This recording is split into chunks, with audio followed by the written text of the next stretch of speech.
ಪಡೆದು ಶ್ವೇತಾ ಗೌಡ ವಂಚನೆ ಪ್ರಕರಣ ಇತ್ತಲ್ಲ, ಆ ಪ್ರಕರಣಕ್ಕೆ ಗಟ್ವಸ್ಟ್ ಸಿಕ್ಕಿದೆ. ಎಸಿಪಿ ಗೀತಾ ನೇತೃತ್ವದಲ್ಲಿ ವರ್ತೂರು ಪ್ರಕಾಶ್ ಅವರ ವಿಚಾರಣೆ ನಡೆಯಿತು. ಚಿನ್ನ ಪಡ್ಕೊಂಡು ಶ್ವೇತಾ ಗೌಡ ವಂಚನೆ ಮಾಡಿದ್ರಲ್ಲ, ಆ ಪ್ರಕರಣಕ್ಕೆ ಟ್ವಿಸ್ಟ್ ಸಿಕ್ಕಿದೆ. ಎಸಿಪಿ ಗೀತಾ ನೇತೃತ್ವದಲ್ಲಿ ವರ್ತೂರು ಪ್ರಕಾಶ್ ಅವರನ್ನ ವಿಚಾರಣೆ ಮಾಡಲಾಗಿದೆ. ವಂಚಕಿ ಶ್ವೇತಾ ನೀಡಿದ ಚಿನ್ನಾಭರಣ 12.5 ಲಕ್ಷ ನಗದು ವಾಪಸ್, 3 ಬ್ರೇಸ್ಲೈಟ್ಗಳು, 1 ಚಿನ್ನದ ಉಂಗುರ ವಾಪಸ್ ನೀಡಿದ್ದಾರೆ ಮಾಜಿ ಸಚಿವ. ಶ್ವೇತಾ ಗೌಡ ಹೀಗೆಲ್ಲ ಮಾಡ್ತಾಳೆ ಅಂತ ನನಗೆ ಗೊತ್ತಿರಲಿಲ್ಲ, ನಾನು ಬಹಳ ಒಳ್ಳೆಯವಳು ಅಂತ ಅಂದ್ಕೊಂಡ್ಬಿಟ್ಟಿದ್ದೆ, ಅವಳಿಗೂ ನನಗೂ ಯಾವುದೇ ಸಂಬಂಧ ಇಲ್ಲ.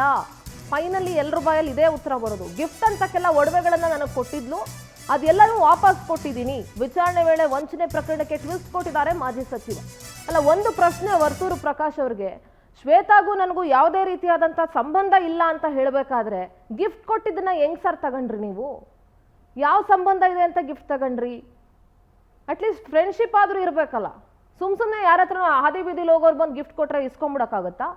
ಅದು ಅಷ್ಟು ಲಕ್ಷಾಂತರ ಮೌಲ್ಯದ ಗೋಲ್ಡ್ ಗಿಫ್ಟ್ ಕೊಟ್ರೆ.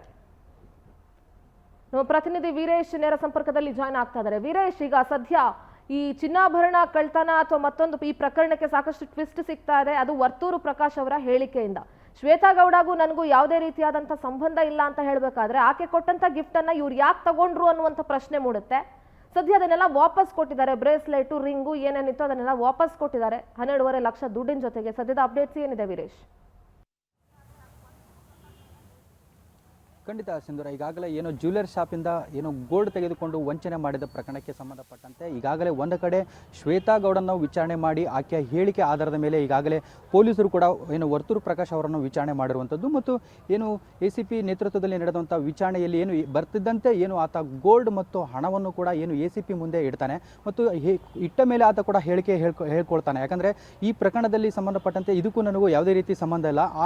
ಆ ಲೇಡಿ ಕೂಡ ನನಗೆ ಸುಮಾರು ದಿನಗಳಿಂದ ಪರಿಚಯ ಇದ್ಲು ಮತ್ತು ಅಷ್ಟೊಂದು ಆಕೆ ಜೊತೆ ಒಡನಾಟ ಇರಲಿಲ್ಲ. ಹಾಗಾಗಿ ಬೇರೆ ಫೇಸ್ಬುಕ್ಕಲ್ಲಿ ಪರಿಚಯ ಆದಂಥ ಸಂದರ್ಭದಲ್ಲಿ ಅವರು ಕೂಡ ನಮ್ಮ ಒಡನಾಟ ಇತ್ತು ಮತ್ತು ಬರೋದು ಹೋಗೋದು ಅನ್ನೋದು ಬಿಟ್ಟರೆ ಆಕೆಯ ಜೊತೆ ಅಷ್ಟೊಂದು ಒಡನಾಟ ಇರಲಿಲ್ಲ ಅನ್ನೋದು ಒಂದು ಕಡೆ ಹೇಳ್ತಾರೆ. ಮತ್ತು ಅದಕ್ಕೆ ಸಂಬಂಧಪಟ್ಟಂತೆ ಆಕೆ ಒಂದಿಷ್ಟು ಗಿಫ್ಟ್ಗಳನ್ನು ಕೂಡ ಆಕೆ ನನಗೆ ನೀಡಿದ್ಲು.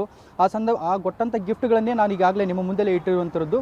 ಮತ್ತು ಈ ಹಿಂದೆ ಕೂಡ ಏನು ಒಂದು ಆಕೆಯ ಫೋನ್ ನಂಬರಲ್ಲಿ ಕೂಡ ಗುಲಾಬ್ ಜಾಮೂನ್ ಅಂತ ಸೇವ್ ಮಾಡ್ಕೊಂಡಿರ್ತಾಳೆ. ಅದ್ರ ಬಗ್ಗೆ ಕೂಡ ಕೇಳಿದಾಗ ಕೂಡ ಅವರ ನಂಬರ್ ಕೂಡ ನಾನು 3-4 ನಂಬರ್ ಇದ್ದರೂ ಕೂಡ ನನಗೆ ಅವರು ಯಾವ ನಂಬರ್ ಸೇವ್ ಮಾಡ್ಕೊಂಡಿದ್ದಾರೆ ನನಗೆ ಅದ್ರ ಬಗ್ಗೆ ಮಾಹಿತಿ ಇಲ್ಲ. ಹಾಗಾಗಿ ಅದಕ್ಕೂ ನನಗೂ ಸಂಬಂಧ ಇಲ್ಲ. ಮತ್ತು ಒಂದು ಕಡೆ ಆದರೆ ಮತ್ತೊಂದು ಕಡೆ ತಿರುಪತಿಗೆ ಹೋಗಿ ಬಂದಿರೋ ವಿಚಾರವನ್ನು ಕೂಡ ಪ್ರಸ್ತಾಪ ಮಾಡ್ತಾರೆ. ಆ ಸಂದರ್ಭದಲ್ಲಿ ಕೂಡ ನಾನು ಹೋಗಿಲ್ಲ ಅನ್ನೋ ಒಂದು ಮಾತನ್ನು ಕೂಡ ಹೇಳ್ತಾರೆ. ಆದರೆ ಅದು ಸ್ಪಷ್ಟವಾಗಿ ಕೂಡ ಎಸಿಬಿ ಕೂಡ ಯಾವುದು ಸ್ಪಷ್ಟತೆ ಕೂಡ ಇರೋದಿಲ್ಲ. ಹಾಗಾಗಿ ಕೆಲವೊಂದಿಷ್ಟು ಗೊಂದಲದಲ್ಲಿ ಏನು ವರ್ತೂರು ಪ್ರಕಾಶ್ ಅವರು ಸ್ಟೇಟ್ಮೆಂಟ್ ಕೊಟ್ಟಿರುವಂಥದ್ದು ಮತ್ತು ಈಗಾಗಲೇ ಆಕೆ ಹೇಳಿಕೆ ಬೇರೆ ಮತ್ತು ವರ್ತೂರು ಪ್ರಕಾಶ್ ಅವರ ಹೇಳಿಕೆನೇ ಬೇರೆ. ಮತ್ತು ಈಗ ಒಂದಿಷ್ಟು ಐಟಮ್ಗಳನ್ನು ಕೂಡ ಕೊಟ್ಟಿರ್ತಾರೆ. ಗೋಲ್ಡ್ ಆಗಿರ್ಬೋದು, ಹಣ ಆಗಿರ್ಬೋದು, ಎಲ್ಲ ಆಯಾಮಗಳಲ್ಲಿ ಈಗಾಗಲೇ ಎಸಿಪಿ ಅವರು ಕೂಡ ತನಿಖೆ ನಡೆಸಿರುವಂಥದ್ದು. ತನಿಖೆ ಆದ ಬಳಿಕ 2 ಆಯಾಮಗಳಲ್ಲಿ ತನಿಖೆ ನಡೆಸಿದ ಬಳಿಕ ಮುಂದಿನ ಕ್ರಮ ಏನು, ಯಾಕಂದರೆ ಸ್ಟೇಟ್ಮೆಂಟ್ ಬೇರೆ ಆಗುತ್ತೆ ಮತ್ತು ಆಕೆ ಹೇಳಿಕೆನೇ ಬೇರೆ ಆಗುತ್ತೆ ಮತ್ತು ಡಿಜಿಟಲ್ ಸಾಕ್ಷಿಗಳನ್ನು ಕೂಡ ಮುಂದಿಟ್ಟುಕೊಂಡು ಈಗಾಗಲೇ ತನಿಖೆ ನಡೆಸಿರುವಂಥದ್ದು. ತನಿಖೆ ಬಳಿಕ ಯಾವ ರೀತಿ ಮುಂದಿನ ಕ್ರಮ ತಗೊಳ್ತಾರೆ ಪೊಲೀಸರು ಅನ್ನೋದು ಸದ್ಯದ ಪ್ರಶ್ನೆ ಅಂತ ಹೇಳ್ಬೋದು.